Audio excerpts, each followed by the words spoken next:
নমস্কার বন্ধুরা, আজ নিয়ে চলে এসেছি ঝিঙের খোসা বাটা।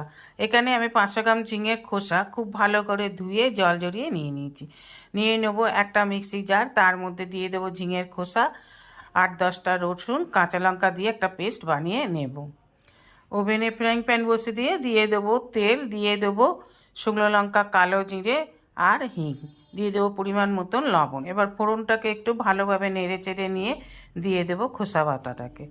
খোসা বাটাটা দিয়ে একটু ভালোভাবে নেড়ে চেড়ে খোসা বাটার যে জলটা রিলিজ যাবে সেই জলটাকে শুকিয়ে নিতে হবে।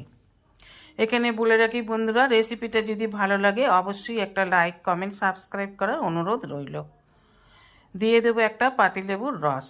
রসটা দিয়ে নাড়াচাড়া করে যখন কড়া ছেড়ে দেবে, ভাজা ভাজা হয়ে আসবে, তখন নামিয়ে নিলেই তৈরি ঝিঙের খোসা বাটা। খেতে খুব সুস্বাদু হয়। এইভাবে করে খেয়ে দেখবেন, গরম ভাতের সাথে খেতে খুব ভালো লাগে।